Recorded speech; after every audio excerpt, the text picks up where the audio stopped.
Hey everybody, if you've ever struggled with either anxiety attacks or agoraphobia, this lesson is going to be very important for you because I'm going to help you understand what causes them and also some important strategies you can use to prevent them.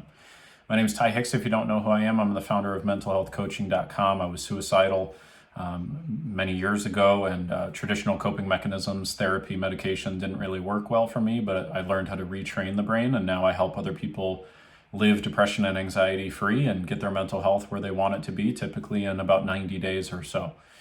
Today I want to talk particularly about anxiety attacks and agoraphobia. I've had, since COVID happened, I've had a lot of clients who were dealing with a series of different phobias, but agoraphobia has been the number one most common one I've been seeing. And so in particular, phobias around driving have been very common, and I've been learning with that as we've kind of gone. So when I first encountered this, I was trying to figure out exactly what the pattern was that was causing the pain, because one key thing, if you guys have been following my work at all for a while, you know that I've learned that when it comes to mental health, anxiety, depression, stress, these types of feelings and emotions, they're not random. They don't necessarily just happen to us, even though that's how it feels. And it's also not the case that it's just a permanent illness you are destined to have for the rest of your life. It can be that way if you don't learn how to actually train the brain to operate the way you want it to. But really what it is there's a particular conditioned pattern that the mind is going in on a regular basis. And once you identify what the pattern is that's causing you pain, and you identify what the pattern is that you can train the brain to do to feel how you want to feel, it's simply a matter of really three things. Identify the core pattern that's causing a problem. Number two, interrupt the old pattern, making sure that your nervous system no longer goes into that same habituated conditioned pattern. And third, replace it with what you do want to feel, how you do want to think. So with agoraphobia, there are 3 people in the past year I've had who all had driving phobias, and I've been able to successfully help them get rid of the phobias in all 3 situations. And one thing that I learned from all of these situations is that there are really kind of 2 core components that cause the sensation of agoraphobia to take place. The first main component is typically what will happen in the mind is the person will create a visualization of something bad taking place, typically another car hitting them or getting in some type of an accident of some kind. And so one thing to understand is if you're dealing with agoraphobia of any kind, you want to first ask yourself, does your mind think in terms of pictures? So when you're driving or you're getting ready to drive, does your mind create a mental picture or a series of movies about what is likely to happen? Because if that is the case, then what key thing that you would want to learn how to do is make sure that you can scramble up those old movies so they're not showing up as regularly, and then be able to make sure you're training the brain to visualize and imagine how you want it to go. And that would be a really important aspect of that. That's the most common first element of agoraphobia that I have seen, is people will literally make pictures or movies where something bad happens, like a car wreck occurs. And they will typically imagine it where they are in their body and it's happening. So they're seeing it as if they're seeing out of their own eyes and it's taking place like in real life. The reason why this becomes very powerful is because our nervous system doesn't know the difference between what we vividly imagine and what is actually real. So when we vividly imagine something bad happening, our nervous system feels and responds to that visualization as if it's really the case. And this would apply to anxiety attacks as well of any nature, because it typically happens that way.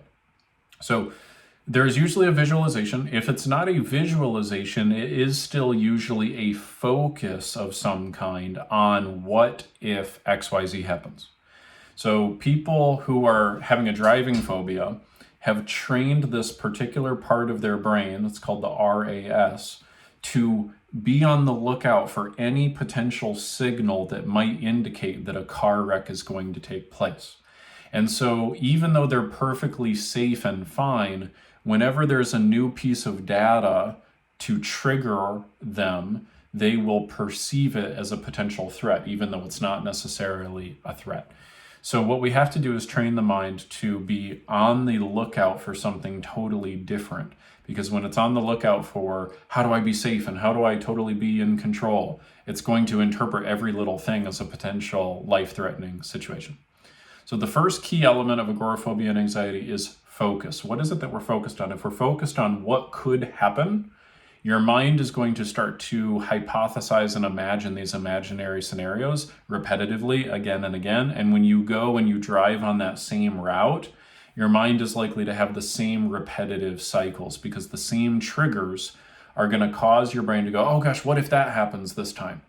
And so this can become very frustrating when people feel like they are just hitting their head against a brick wall trying to break out of the pattern. And that's because you've trained the mind to focus in that one particular way. Okay. The second key thing that I have learned is a big source of the agoraphobic issue and anxiety attacks is a language pattern, a way that we will talk to ourselves. And what I noticed with all three of my clients who were dealing with this is they had a language pattern, two types. The first one was what if. So what if this happens? What if that happens? What if this happens? What if that happens? Okay. The second one was this is gonna. So it'd be like, I'm gonna hit the pole, or that driver's gonna hit me, or this is gonna happen, or that's gonna happen. Okay. Those two things. And chances are, if you're dealing with either anxiety attacks or agoraphobia, you're dealing with at least one of those repetitive language patterns. So the metaphor I like to teach my clients is, imagine that you were seated in your brain and there's kind of like a master control panel in front of you, right? And there's all these red buttons that make you feel anxious, and there's all these blue buttons that make you feel calm. Well, if you want to stop feeling anxious, you have to figure out what all of the red buttons are so that you can stop pushing them if you've been unknowingly pushing them. And then you also need to identify what are the blue buttons so that you can push those in order to feel content. And so what I'm trying to point out to you is, in my experience, on that control panel, if you will, there are several buttons, several things that make people feel anxious. But when it comes to agoraphobia and anxiety attacks, the two biggest ones I see are, number one, imagining and or visualizing something bad is going to happen. And then number two, using a particular language pattern of what if this happens / it's gonna happen, right? And the it's gonna happen is what I call a statement of finality, right? So when you tell yourself, this is gonna happen, this is gonna happen, that tends to be more anxiety inducing than what if this happens, what if that happens? Because there's still a question mark on the end of what if. But when you say this is gonna happen, what you do is you hypnotize yourself into believing that it's true. You end up feeling convinced that that is absolutely going to happen. And we will believe any thought that we repeat to ourselves enough times. Anything you repeat to yourself enough times, you will eventually believe. Repetition creates certainty, and certainty and belief are the same thing. So this is why people end up feeling convinced in the moment that something horrible is going to happen. And then later on, they're like, oh my gosh, why was I so stressed out? I don't even know why I was thinking like that. It's because it's like getting a song stuck in your head when you're saying, this is going to happen, this is going to happen, this is going to happen. That's all you can think about. It's totally focal on your mind, okay? And so what I learned with these three people is all I had to do is I had to help them learn how to train the brain to visualize and imagine good things happening, like having an enjoyable experience while they were driving. Also had to help them train the brain to be focused more in the present moment and what they can appreciate about the present moment when they're driving through a series of exercises. And then I had to help them learn how to recite new beliefs and thoughts of like, no, it's going to be fine. We're going to have a fun drive where it's going to be an enjoyable afternoon. And we had to recite that enough times with practice so that it got anchored and associated to them being in the car. And then all of a sudden now they're feeling confident again. And those were the two biggest things that we did. There's one other element I'll add too. This is particularly important for people who have a driving phobia. What I learned with people with driving phobias is they tend to think too much about increments of travel. So one woman I was working with, she had this concept of like a comfort zone expanding out from her home.